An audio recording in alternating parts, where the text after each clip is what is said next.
ایک لڑکی جس کا نام تبسم تھا، اس کی شادی ہوئی۔ وہ سسرال میں اپنے شوہر اور ساس کے ساتھ رہتی تھی۔ بہت کم وقت میں ہی تبسم کو یہ اندازہ ہو چکا تھا کہ وہ اپنی ساس کے ساتھ نہیں رہ سکتی۔ ان دونوں کی شخصیت بالکل مختلف تھی اور تبسم اپنی ساس کی بہت ساری عادتوں سے پریشان تھی۔ اس کی ساس ہر وقت تبسم پر طنز کرتی رہتی تھی، جو اسے بہت ناگوار گزرتا تھا۔ آہستہ آہستہ دن اور پھر ہفتے بیت گئے، لیکن تبسم اور اس کی ساس کی تکرار ختم نہ ہوئی۔ ان تمام نااتفاقیوں نے گھر کا ماحول بہت خراب کر دیا تھا، جس کی وجہ سے تبسم کا شوہر بہت پریشان رہتا تھا۔ آخر کار تبسم نے یہ فیصلہ کیا کہ وہ اپنی ساس کا برا رویہ اور برداشت نہیں کرے گی، اور وہ اب ضرور کچھ نہ کچھ کرے گی۔ تبسم اپنے پاپا کے ایک بہت اچھے دوست احمد انکل کے پاس گئی، جو جڑی بوٹیاں بیچتے تھے۔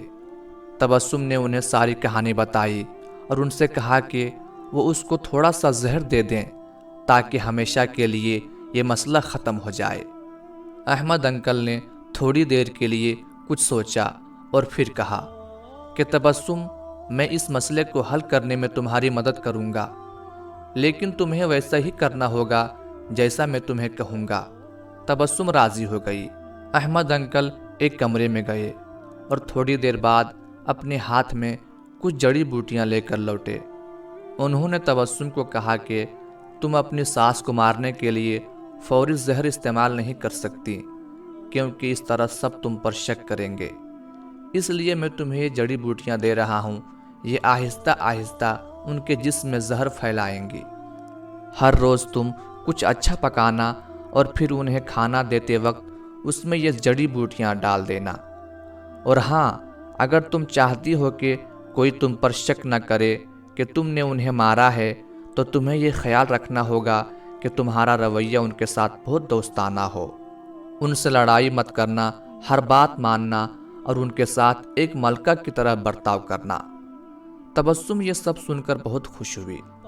اس نے احمد انکل کا شکریہ ادا کیا اور جلدی سے گھر چلی گئی، کیونکہ اب اسے اپنی ساس کو مارنے کا کام شروع کرنا تھا۔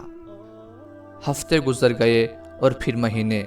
تبسم روز کچھ اچھا پکا کر اپنی ساس کو خاص طور پر پیش کرتی تھی۔ اسے یاد تھا کہ احمد انکل نے اس سے کیا کہا تھا کہ اسے اپنے غصے پر قابو رکھنا ہے، اپنی ساس کی خدمت کرنی ہے اور ان کے ساتھ اپنی ماں جیسا برتاؤ کرنا ہے۔ 6 مہینے گزر گئے۔ گھر کا نقشہ تقریباً بدل چکا تھا۔ تبسم نے کوشش کر کے اپنے غصے پر قابو کرنا سیکھ لیا تھا۔ اب اکثر وہ اپنی ساس کی باتوں پر ناراض اور غصہ نہ ہوتی۔ 6 ماہ میں ایک بار بھی اس کا اپنی ساس سے جھگڑا نہیں ہوا تھا، اور اب اسے وہ بہت اچھی لگنے لگی تھیں اور ان کے ساتھ رہنا بھی آسان لگنے لگا تھا۔ اس کی ساس کا رویہ بھی اس کے ساتھ بہت بدل گیا تھا، اور وہ بھی تبسم کو اپنی بیٹیوں کی طرح پیار کرنے لگی تھیں۔ وہ اپنے سب دوستوں کے درمیان تبسم کی تعریفیں کرتی تھی۔ تبسم اور اس کی ساس دونوں اب ایک دوسرے کو ماں بیٹی کی طرح سمجھنے لگے تھے۔ تبسم کا شوہر بھی یہ سب دیکھ کر بہت خوش تھا۔ ایک دن تبسم پھر احمد انکل کے پاس آئی۔ تبسم نے کہا کہ آپ مجھے طریقہ بتائیں کہ کیسے میں اپنی ساس کو اس زہر سے بچاؤں جو میں نے انہیں دیا ہے۔ وہ بہت بدل گئی ہیں، میں ان سے بہت پیار کرتی ہوں اور میں نہیں چاہتی کہ وہ اس زہر کی وجہ سے مر جائیں جو میں نے انہیں دیا ہے۔ احمد انکل مسکرائے اور کہنے لگے کہ تمہیں ڈرنے کی ضرورت نہیں، میں نے تمہیں زہر نہیں دیا تھا، بلکہ جو جڑی بوٹیاں میں نے تمہیں دی تھیں وہ وٹامن کی تھیں تاکہ ان کی صحت بہتر ہو جائے۔ زہر صرف تمہارے دماغ میں اور تمہارے رویے میں تھا، لیکن وہ سب تم نے اپنے پیار سے ختم کر دیا۔ یاد رکھیے، ہمارا رویہ، ہمارے الفاظ اور ہمارا لہجہ یہ فیصلہ کرتا ہے کہ دوسرے ہمارے ساتھ کیا رویہ اپناتے ہیں۔